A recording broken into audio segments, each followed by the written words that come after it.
Рұқсат болса, мынау куәлер меніңше осыменен аяқталды ғой деймін. Баршаңызға үлкен рахмет. Мынау өз жағдайларын ашық айтып, бізге куәліктер берген азаматтарға. Енді бір қорытынды жасайық. Ол қорытынды менің тарапымнан, мен енді орталықтың төрағасы ретінде айтамын. Мынадай. Қазіргі болған әңгіме, бұған дейін Таразда, Шымкентте болған әңгіме, сол куәліктер барлығы көрсетіп отыр. Шектен шыққан заңсыздықтар болып жатқан. Шектен шыққан. Адам төзгісіз.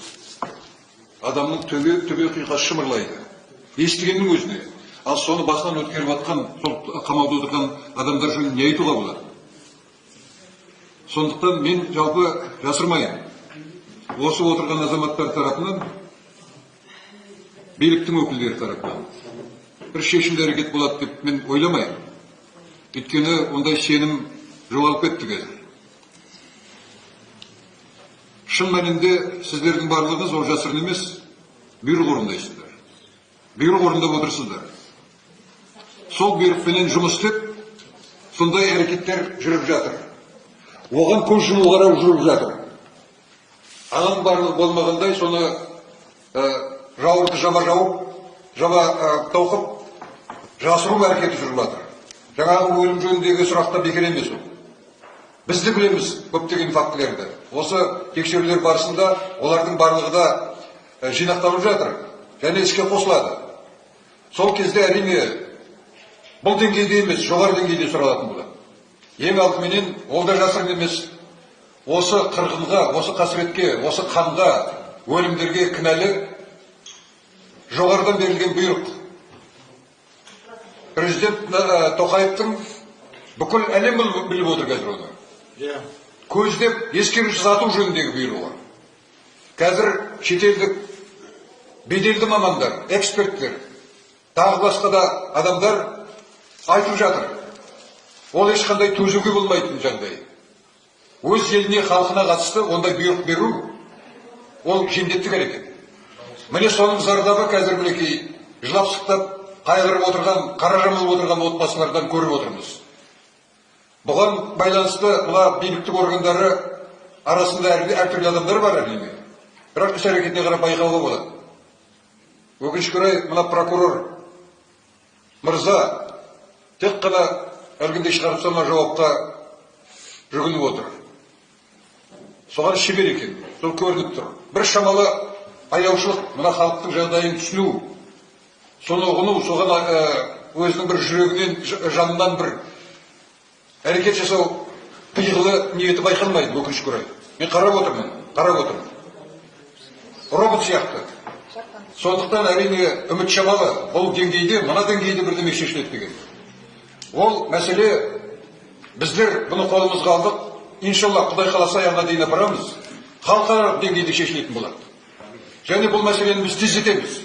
Сол кезде тек қана әлгіндей ұрып соққандар, бұйрық бергендер емес, бұйрықты орындағандар емес, бұйрық бергендер де жауапқа тартылады.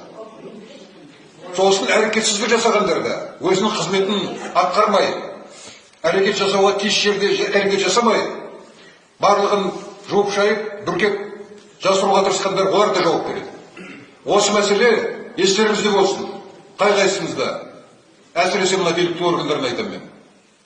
Уақыт өзгерді қазір, ойланыңыздар. Қазір қазақ бұрын қазақ емес. Мына қаңтардан кейін бұл басқа қазақ. Қазір көріп отырсыздар. Сіздер қазір мынандай әрекеттерменен тікелей сіздер болмасаңыздар да, ана полицияның басқа қызметкерлері осындай айуандық әрекеттермен халықты ашындырып жатыр. Ертең сосын осы халық ашынған халық көшеге шығып кетсе не болады? Мен мысалы соны ойласам, жаным түршігеді. Олардың барлығы да бойында кек оянып жатыр қазір.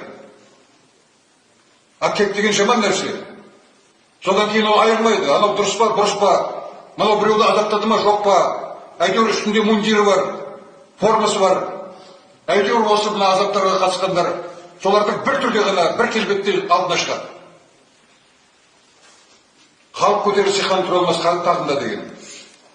Мына қаңтар көрсетті, қазақ одан әрі төзбейді. Оны қорқытып, азаптап, қинап, тоқтатамын деп ойламаңыздар ешқайсыңызда. тоқтамайды. Ол деген сөз міндетті түрде барып өртеп қинап, өртеп қиратып, атып бірдеме қылады деген емес. Көшеге шығып, ертең өзінің арманына, мақсатына жету үшін күреседі. Күрес тоқтамайды. Мен өзім сол күреске бұрыннан қатысып келе жатқан адаммын. Сондықтан осы тұрғыда айтып отырмын мен.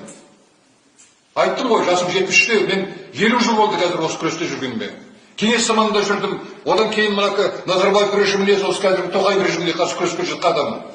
Сондықтан бұл мәселенің барлығын ішінен білемін. Сол себептен де мен көріп отырмын көзімменен, өзімнің түйсігіммен, тәжірибемменен. Қазақ қазір енді көнбейді. Қазақ оянды, тек қана оянған жоқ. Қазақ өзінің кім екенін, халық екенін түсінді. Сол себептен алда уақытта енді мынандай әрекеттерге жол бермейді. Мен осыны кесіп айтамын. Ал біз өзіміз тарапымыздан осы орталық қолымыздан келгеннің бәрін жасаймыз. Осы халыққа көмектесу үшін, бейкүнә азаматтарды бостандыққа алып шығу үшін, және сол үшін кінәлі биліктің өкілдерін жауапқа тартып, сот алдында жазалау мақсатын. Айттым ғой, тек қана Қазақстан шеңберінде емес. Біз тікелей байланыста отырмыз қазір. Халықаралық органдармен тікелей байланыста отырмыз. Олар да қазір дайын отыр осы мәселеге тікелей араласуға. Көп нәрсені біліп көріп отыр. Сондықтан қанша жасырғанменен бәрібір оның барлығы ашылады және өзінің нәтижесін береді. Алла тағала баршамызға жар болсын. Халқымыз аман болсын. Ашық диалог қоры халықаралық аренада Қазақстандағы азаматтық қоғамды қолдай отырып, адам құқықтарын аяусыз таптап жүрген лауазым иелерін жауапкершілікке тарту үшін қаражат жинау науқанын бастады. Саяси қудалауға ұшыраған азаматтарды халықаралық адам құқығы жөніндегі ұйымдарға жеткізіп, сол азаматтарға Қазақстандағы қудалауды жүргізіп отырған лауазым иелеріне дербес санкциялар салуына атсалысқысы келетін әрбір жан төмендегі сілтемеде көрсетілген есепшотқа қаржылай көмектесе алады. Бірінші, сілтеме бойынша өтіңіз. VPN қолдануды ұсынамыз. Екінші, ақша аударуды басыңыз. Үшінші, бланкты толтырыңыз. Аты жөніңізді өзгелерден жасыру үшін мынаған белгі қойыңыз. Төртінші, банк картасының мәліметтерін енгізіңіз. Жалғастыруды басыңыз. Бесінші, қаржылай жәрдем беру сілтемесін Telegram немесе WhatsApp арқылы достарыңызға жіберіңіз.